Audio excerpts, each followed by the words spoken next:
नमस्कार, जन टीवी देख रहे हैं आप। मैं श्वेता शर्मा आपके साथ। खबरों की शुरुआत से पहले एक नजर डालेंगे अभी की हेडलाइंस पर। कैबिनेट विस्तार के बाद धामी मंत्रिमंडल की पहली कैबिनेट बैठक। पंचायती राज, वन, शिक्षा और परिवहन विभाग से जुड़े अहम प्रस्तावों को मिल सकती है मंजूरी। सीएम धामी देंगे नए मंत्रियों को परफॉर्मेंस का मंत्र।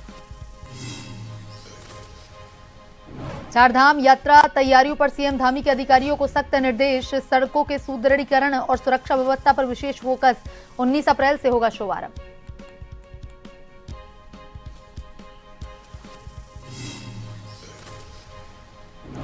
मुख्य सचिव आनंद वर्धन ने ली व्यय वित्त समिति की बैठक। रीठा, मंडी, तांवली, चंपावत पेयजल योजना पर महौर। कई महत्वपूर्ण विकास कार्यों को दी मंजूरी।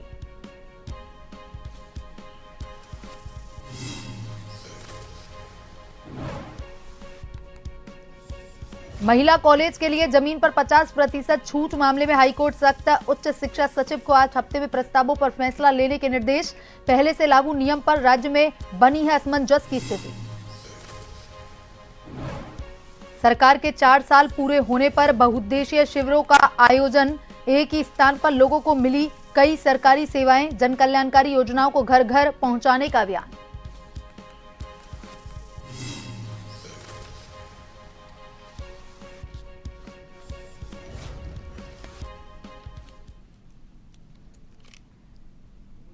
और सीएम धामी ने चारधाम यात्रा 2026 की तैयारियों के संबंध में कहा कि चारधाम यात्रा प्रदेशवासियों के लिए एक अत्यंत महत्वपूर्ण अवसर है और इस दौरान उत्तराखंड वासी देश और दुनिया भर से आने वाले श्रद्धालुओं का आत्मीय स्वागत करते हैं। उन्होंने बताया कि इस वर्ष चारधाम यात्रा का शुभारंभ 19 अप्रैल से है, जिसके लिए सभी आवश्यक तैयारियां युद्ध स्तर पर की जा रही हैं।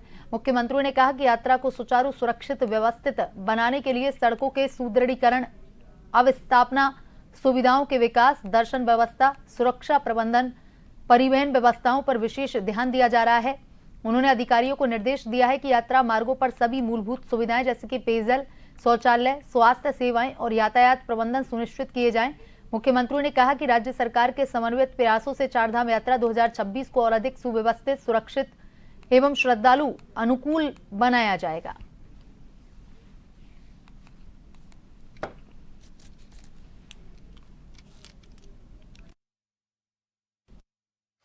हमारे लिए एक बहुत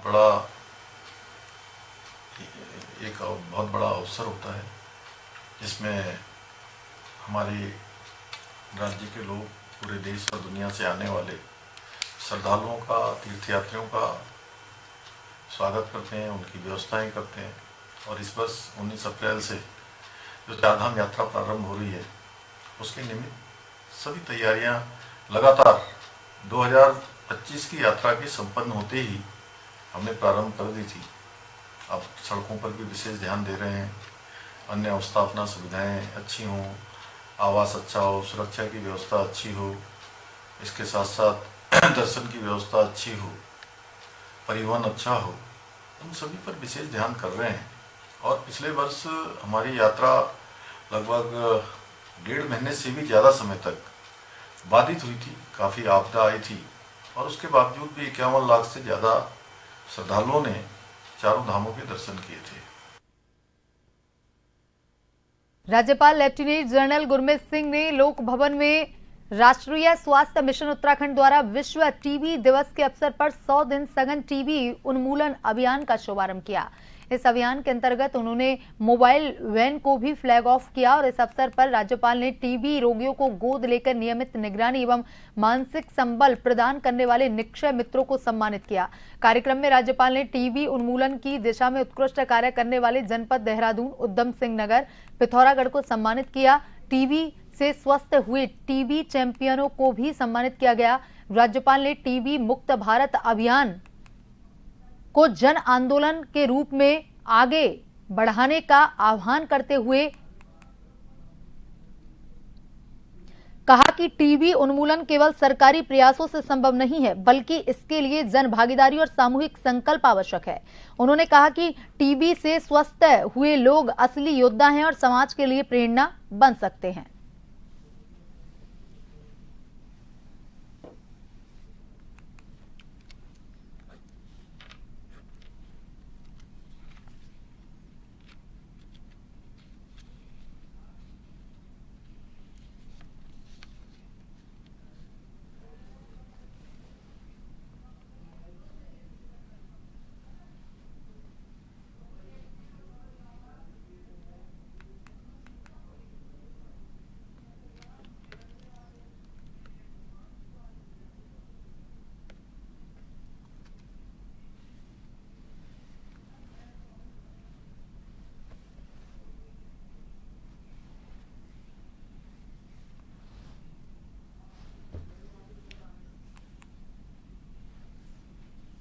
राज्यपाल लेफ्टिनेंट जनरल गुरमीत सिंह ने लोक भवन में राष्ट्रीय स्वास्थ्य मिशन उत्तराखंड द्वारा विश्व टीबी दिवस के अवसर पर 100 दिन सघन टीबी उन्मूलन अभियान का शुभारंभ किया।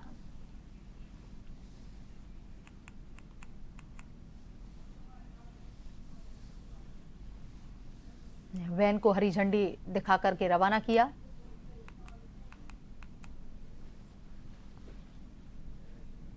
वैश्विक स्तर पर बन रहे हालातों के बीच उत्तराखंड सरकार भी सतर्क नजर आ रही है। मौजूदा परिस्थितियों को लेकर के राज्य के मुख्यमंत्री पुष्कर सिंह धामी ने साफ संकेत दिए हैं कि यह समय घबराने का नहीं बल्कि संयम और एकजुटता के साथ आगे बढ़ने का है।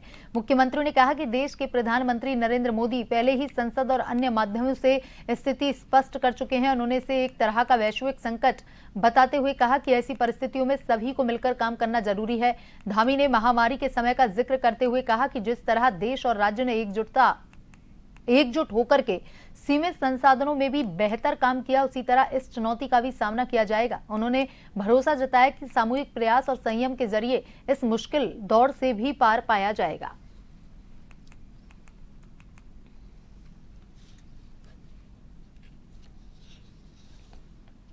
माननीय प्रधानमंत्री जी स्वयं सभी देशवासियों के सामने सारी बातें उन्होंने कल भी रखी है राज्यसभा में, लोकसभा में, अन्य माध्यमों से।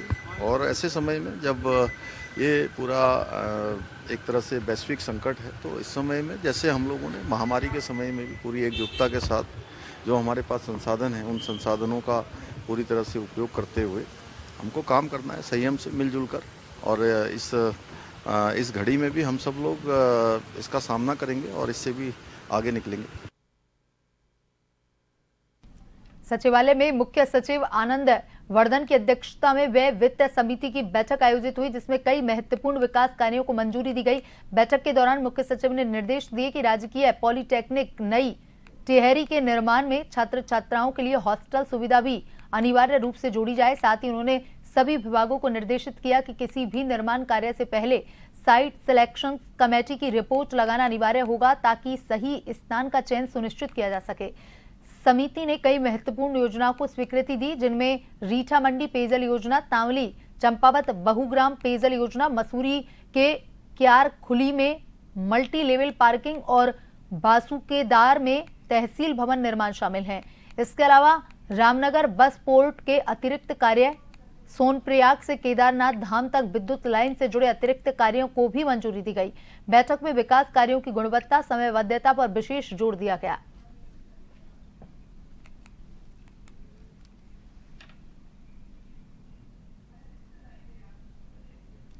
जन जन की सरकार 4 साल बेमिसाल के उपलक्ष्य में जनपद उधम सिंह नगर के विकास खंड खटीमा में व्यापक स्तर पर बहुउद्देशीय शिविरों का आयोजन किया गया। इन शिविरों का उद्देश्य सरकार की जन कल्याणकारी योजनाओं को सभी तक प्रभावी ढंग से पहुंचाना, आमजन को एक ही स्थान पर विभिन्न विभागों की सेवाएं उपलब्ध कराना रहा। जिलाधिकारी के निर्देश अनुसार जिला प्रशासन के समन्वय से आयोजित इन शिविरों में विभिन्न रेखीय विभागों ने सक्रिय सहभागिता करते हुए अपने अपने स्टॉल स्थापित किए। इन स्टॉलों के माध्यम से स्थानीय नागरिकों को विभागीय योजनाओं की विस्तृत जानकारी प्रदान की गई। पात्र लाभार्थियों को मौके पर ही योजनाओं से आच्छादित किया गया। बहुउद्देशीय शिविर के माध्यम से बड़ी संख्या में ग्रामीणों ने अपनी समस्याओं के समाधान प्राप्त किए। विकास खंडों में सैकड़ों लाभार्थियों को त्वरित राहत सेवाएं उपलब्ध करवाई गई।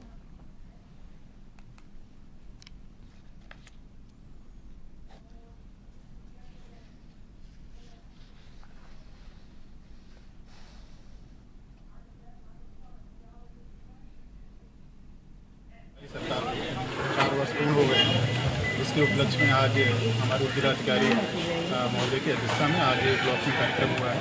और हमारे इस 4 साल बेमिसाल हमारे उत्तराखंड के यशस्वी मुख्यमंत्री जी द्वारा लगातार जो धुआंधार काम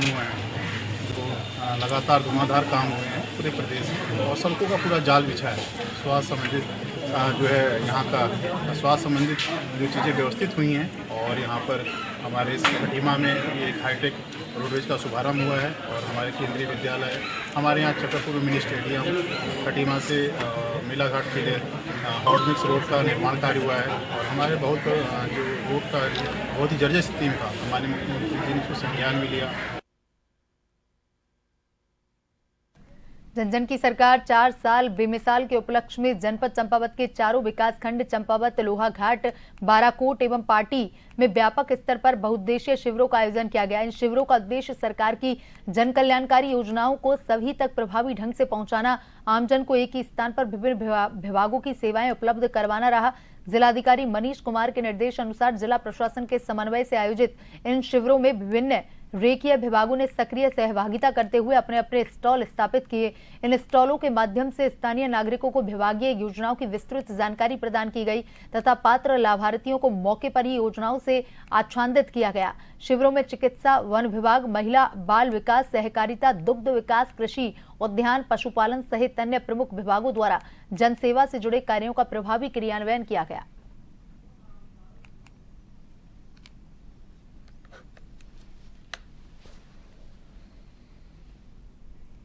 शासन के सरकार के 4 साल पूरे होने पर जन जन की सरकार जन जन के द्वारा कार्यक्रम के अंतर्गत विकासखंड लोहाघाट कार्यालय में एक बहुउद्देशीय शिविर का आयोजन किया गया, जिसमें समस्त विभागों के स्टॉल लगाए गए हैं और जो भी ग्रामीण आ रहे हैं उनको विभागीय जानकारी दी जा रही है।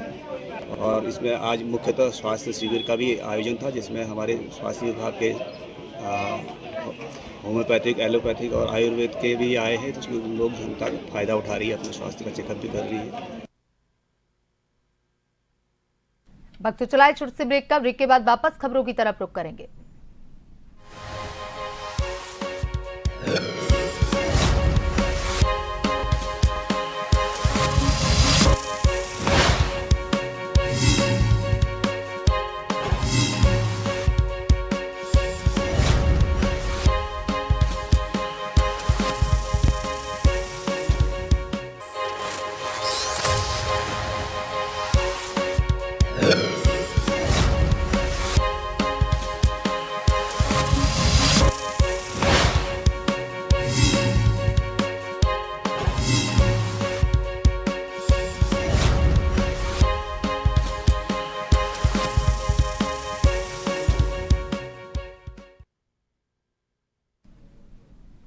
ब्रेक के बाद एक बार फिर से आपका स्वागत है। आइए बढ़ते हैं खबरों की तरफ।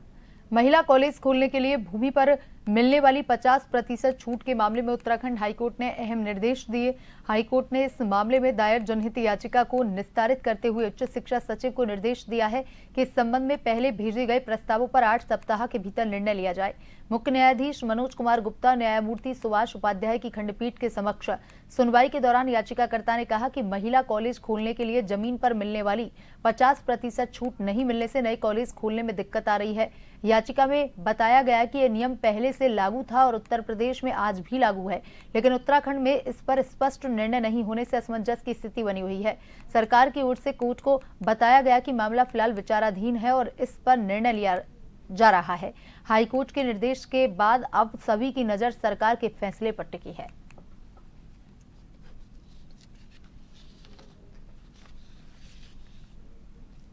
रुड़की तहसील में 2 वर्ष से रुकी हुई जमीन की नीलामी को लेकर ठेकेदार ने तहसील परिसर में विरोध जताते हुए कहा कि उनके द्वारा नीलामी के लिए जमा कराई गई धनराशि के बावजूद आज तक नीलामी की प्रक्रिया अमल में नहीं आ पाई।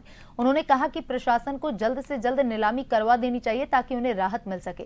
वहीं इस मौके पर तहसीलदार के न होने से कोई वार्ता नहीं हो पाई।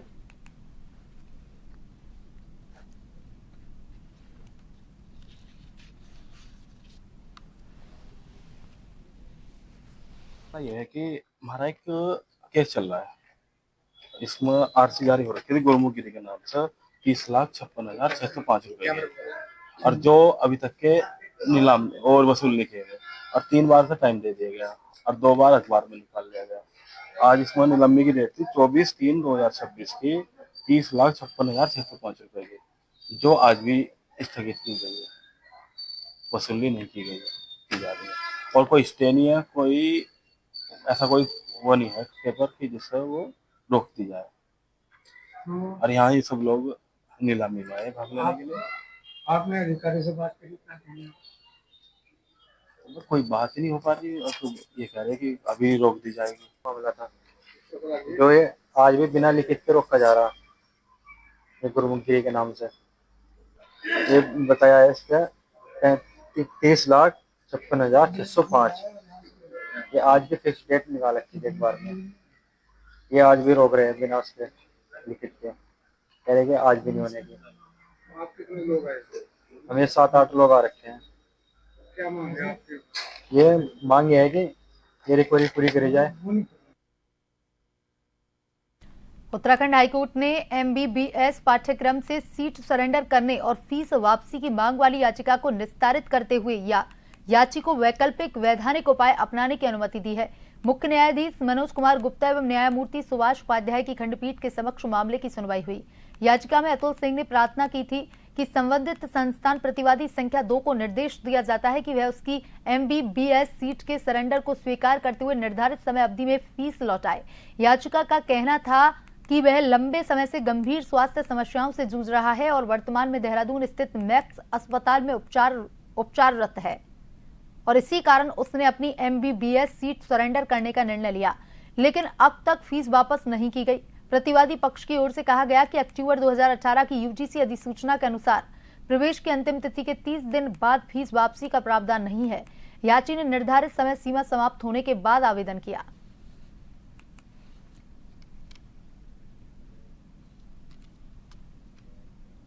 लंबे समय से शासन स्तर पर लंबे 27 सूत्रीय मांगों को लेकर उत्तराखंड डिप्लोमा इंजीनियर्स महासंघ शाखा चमोली के बैनर तले गोपेश्वर लोक निर्माण विभाग गेस्ट हाउस परिसर में अभियंताओं का अनिश्चितकालीन हड़ताल दूसरे दिन भी जारी रहा और इस दौरान अभियंताओं ने जमकर शासन प्रशासन के खिलाफ नारेबाजी कर शीघ्र निराकरण की मांग की है। अनिश्चितकालीन हड़ताल पर डटे महासंघ के पदाधिकारियों ने कहा कि जब तक उनकी मांगे पूर्ण नहीं होती तब तक आंदोलन जारी रहेगा। महासंघ द्वारा 27 विभिन्न जो मांग है, एक्चुअल में वो मांगे नहीं है, हमारी समस्या है जो शासन के द्वारा क्रिएट की गई है। तो जो हमारी मेन मांगे है कि हमको जो ACP है, ACP पूर्व में हमको ACP मिलती थी 10-20 थी, तो अभी क्या हुआ है कि वो 3-13-23 कर दिया गया है MACP में। एक मांग हमारी मेन ये है। दूसरी हमारी ये है कि हम पूर्व की भांति 10-16-26 प्रोन्नत वेतनमान चाहते हैं। तीसरा जो हमको 4600 ग्रेड पे मिलता है कनिष्ठ अभियंता को, वो एक 2006 से लागू होना चाहिए। इसी तरह से हमारी 27 विभिन्न मांगे हैं। रामनगर के पिरुमदारा क्षेत्र में एक दिल दहला देने वाली घटना सामने आई है, जहां एक युवक ने दराती से खुद का गला काटने की कोशिश कर सनसनी फैला दी। गंभीर हालत में युवक को अस्पताल में भर्ती कराया गया, जहां से उसे हायर सेंटर रेफर किया गया। सूचना मिली कि एक युवक ने खुद को गंभीर रूप से घायल कर लिया। सूचना मिलते ही पुलिस टीम तुरंत मौके पर पहुंची। बताया जा रहा है कि धर्मपुर ओलिया पिरुमदारा निवासी प्रदीप सिंह रावत ने अपने घर के आंगन में दराती से खुद का गला काटने का प्रयास किया। घटना के समय उसकी मां गोदामरी देवी घर के अंदर मौजूद थी। जैसे ही उन्होंने बाहर आकर देखा, उनका बेटा खून से लथपथ हालत में खौफनाक कदम उठा रहा था। मां ने तुरंत शोर मचाया, छोटे बेटे दीपक रावत को बुलाया। दोनों ने मिलकर किसी तरह युवक के हाथ से दराती छीनी, लेकिन इसके बाद युवक वहां से भागकर पास के खेत में जाकर लेट गया। पुलिस ने मौके पर पहुंच करके युवक को खेत में गंभीर हालत में देखा। फिलहाल पुलिस पूरे मामले की जांच में जुटी है। अभी थोड़ी देर पहले एक पेशेंट आए थे हमारे पास, प्रदीप सिंह रावत करके, जिनकी उम्र 35 साल है, धर्मपुर के रहने वाले हैं। बताते हैं इनके साथ इनके एक भाई आए थे कि पेशेंट ने खुद अपने हाथ से दराती नामक एक अस्त्र से अपना गला काटा है। इसमें पेशेंट फिर यहाँ पर 108 की एम्बुलेंस से आया था। इसको हमने भली भांति देखा, उसका गला काफ़ी हद तक कटा हुआ था और आगे की जो बोन होती हैं, हड्डियाँ भी विजिबल हो रही थी हमको। तो पेशेंट को हमने प्राइमरी ट्रीटमेंट दिया है, उसकी भरपूर तरीके से ड्रेसिंग करी और पेशेंट को हायर सेंटर के लिए आगे रेफर कर दिया गया। बड़गांव की रक्षक देवी मां भगवती के मंदिर में चैत्र नवरात्रि के शुभ अवसर पर दुर्गा पाठ का आयोजन किया जा रहा है।